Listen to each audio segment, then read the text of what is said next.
Got the actors and the authenticity that you're looking for from non-professional actors, but I read as well that you seem to thrive on the extremes of the conditions that you shoot in and that you film in. You know, like in here, the freezing cold, and you know, I was reading your production notes about one of your cinematographers talking about, you know, it was freezing and then this situation happened, and you know, Ulrich seemed to be more happy that the more extreme things got, he was more happy, and you know, the rest of us were dying here, and that was one of the few times I saw him smile. How do you see that the hardships of creating the film then feed into the story that you're trying to tell?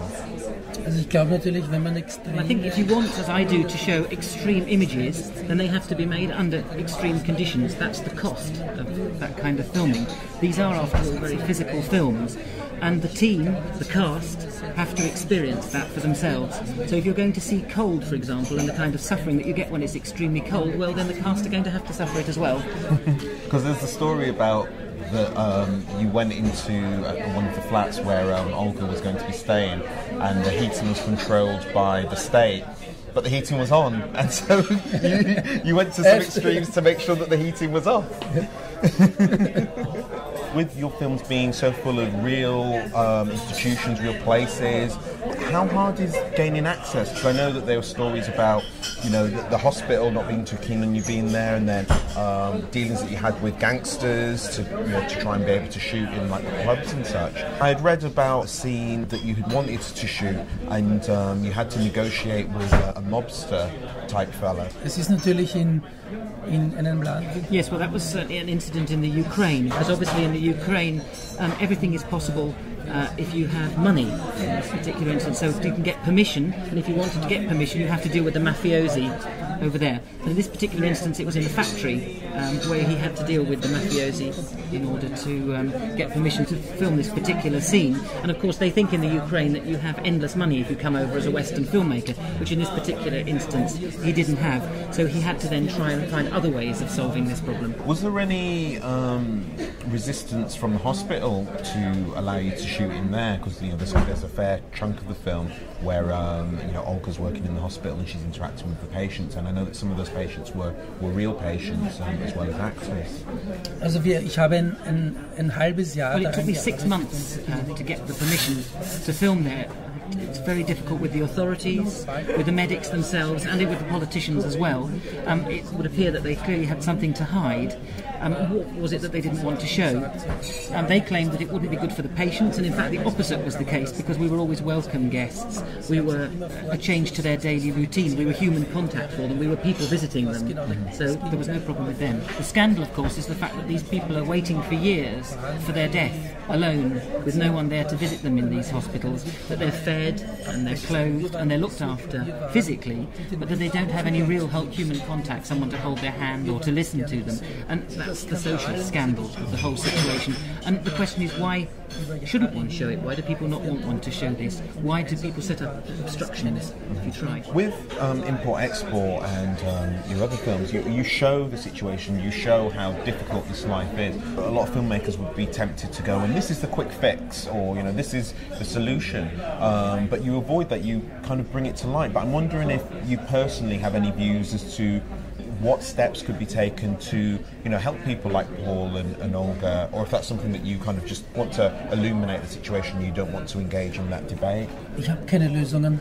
Well, I don't have any solutions. My task is to show people things, to make people see things, and to think about them, to shape them in one way or another. But I don't have any solutions. Of course, that's for people themselves to find.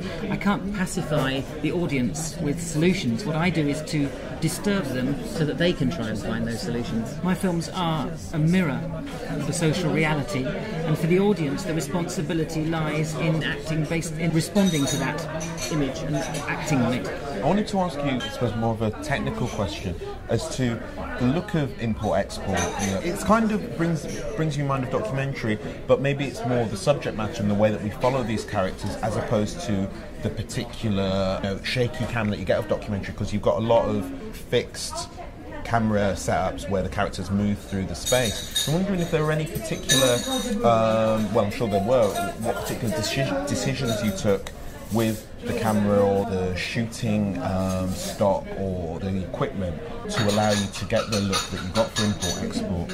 Also der Film ist ja natürlich ein Spielfilm. Well, of course it's a fiction film, despite the fact that it has a documentary look about it, and I have my very own cinematic language, because I want to tell stories to narrate through images, filmically.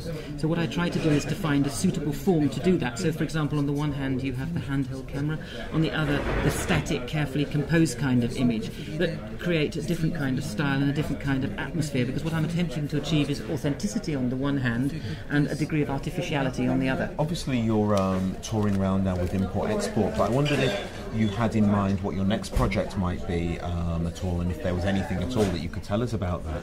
Also seit vielen Jahren. Well, for many years I've been interested in the question of tourism, mass tourism to be precise, because it's another of the taboo things in the West, but of course in this case it's also a global question, because you have the friction with the richer West encountering the poorer third world, and I see tourism as a very destructive force in that context, and I think there's probably enough material there to make at least 3 films about it. Fantastic. Well, thank you so much for joining us, and really looking forward to bringing the film to the people of Brighton at the CineCity Festival. So thank you very much for joining us. Thanks for joining us here on the CineCity podcast. Visit www.cine-city.co.uk to view or download this year's full programme, book tickets and receive up-to-the-minute festival news. You can also subscribe to the podcast while you're there to make sure you never miss an episode. The CineCity podcast is created in association with Director's Notes, the weekly film podcast dedicated to the what, how and why of independent filmmaking. Find it at directorsnotes.com.